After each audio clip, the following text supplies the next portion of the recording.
cuckoo, bird, clock. And I want to also talk to you about... So I just want to get his fur all nice coated. So I want to even talk about you now giving your mouse injections. So you might have to go to the vet to give them an injection or cut their nails or their claws. That can go to hamsters. My dad says that not for mice and rats. You're not supposed to cut their nails. And I don't recommend, like, you know rats and mice. Hamsters got teeny weeny tails, but rats and mice got these long tails. Let me show you. Yeah. I would not touch it if I were you, because we're not. My dad says we're not supposed to touch. Sorry about that, Miss Bum. My dad says we're not really supposed to touch the tail bit, but if we do touch it by accident, it's fine. But we're not actually literally supposed to touch it on purpose like that. We're not supposed to.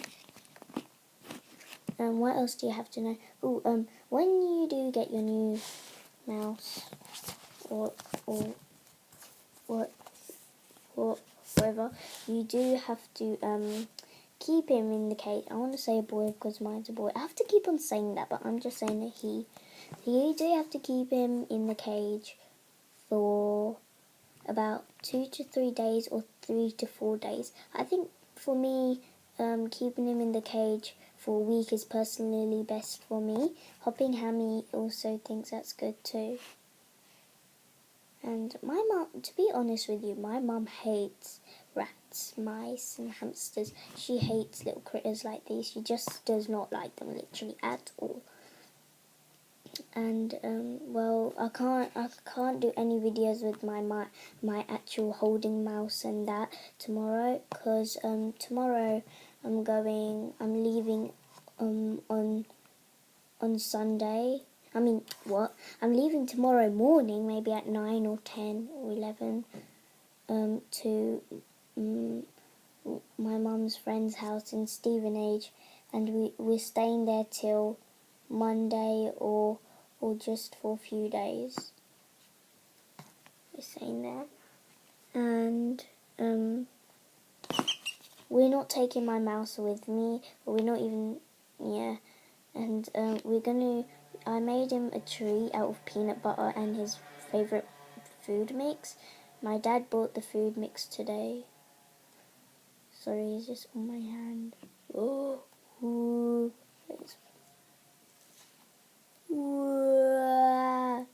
There's a bit of him, you know what you're seeing. That's a bit of him. Get him away. So, if you do make mistakes in life by handling a mouse or keeping a mouse, it's not that bad, because if you make mistakes, it's okay, because you've got to learn from your mistakes. So imagine I made a mistake by overfeeding him so much, but he didn't die. But imagine I overfed him, and I said, "Oh, I've overfed him. I've made a mistake. It's okay. Being a good owner is not never making mistakes. Being a good owner is when you learn from your mistake. So if you did in the past do a mistake, don't say, "Oh no, I made a mistake. I wonder is he gonna live or what?" Just say to yourself, "I've made the mistake. I have to learn from my mistake." So you learn from your mistake, and then you learn to become a good owner. Well, I want to now talk about travelling. Now, travelling with your mouse or hamster, I don't really recommend. But there's days when you can't leave at home, you've got to travel with them. So that's like basically to a friend, maybe to the vet. What else? I don't know, maybe to the vet, or maybe to a friend, or maybe to a holidays, and you just can't leave it at home. You've got to take him with you. But vet especially, you've got to take him with you. And oh my God, stop that, Brian! See, he squeaked because he doesn't like it.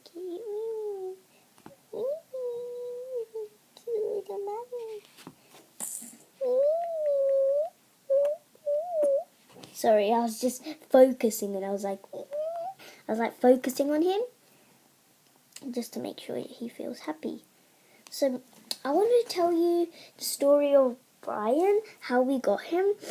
We found him literally. We literally found him in our shed, in our outside shed in the garden. We literally found him, and he was not tamed. He was scared of people. And whenever he's scared, he used to bite. And I never got bitten, but once I was about to get bitten, but he luckily I took my finger when I was like and I put him back in the cage. Well, let's start off with the story. So one day, this is a true story. It's you might think it's fake, but it's a true story when we found him.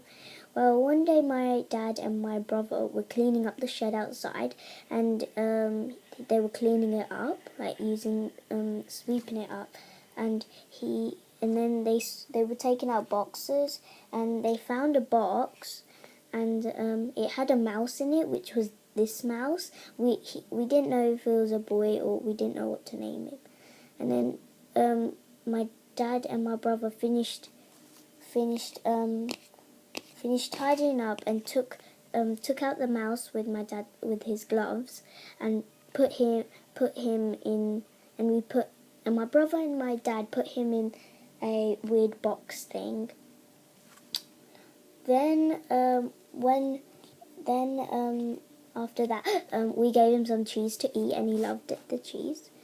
And what else? Gave him some cheese to eat. And then my mum arrived, because all that while from the morning, all that while from the morning she was at her work, and then she arrived and she was like, ah, and she was screaming a little bit, because she's scared of critters like these. We already have pet fish, and this yellow fish lived for 2 years now, and he's lived for quite a long time now. So I just want to clean him up. So she was so scared of mice and rats, because she had bad experience with mice and rats. And she was a bit, and then she was thinking of it, should I let my children keep this mouse, or should I throw it away back into the nature? And then she thought of it, and she said, you can keep it, only if you take care of it nicely. Is it farting? Can mice fart? Because it's like, anyway, she said, okay, only if you take care of it nicely, and don't try to hold it, and you can hold it, but don't try to make it come near her. So we never tried to make it come near her. And then what else? And then my dad's friend came. He's called Gazai, and he knows us. And they both went to a pet shop somewhere over there, and they bought Brian's cage. And then when they finished fixing it up, I got to hold Brian till they finished fixing it up, because I wanted to. And then we put after that they bought some bedding, which was the wood shavings.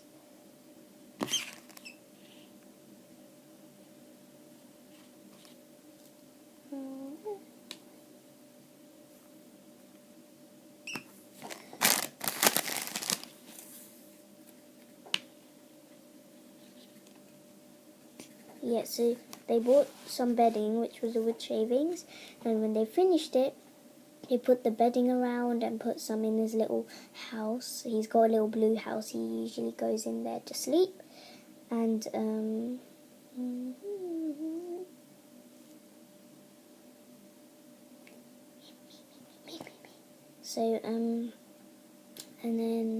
so Brian was not adopted.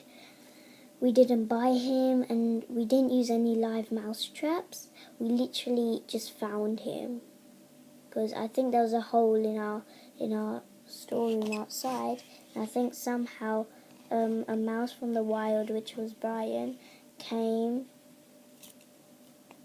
into the hole and found a box and started resting in that till we started to clean the thing up.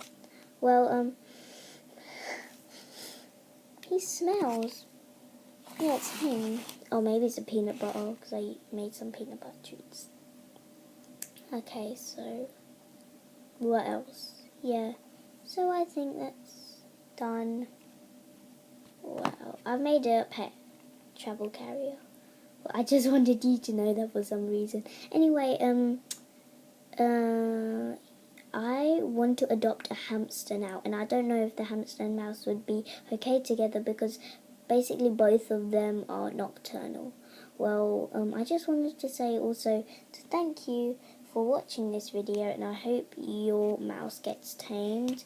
And check out my taming video, and check out my taming video too.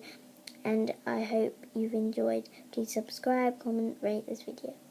Grooming himself. Ta-da! Bye bye. Last picture of me holding my mouse. So small, literally so cute. Okay, so that is. Bye bye.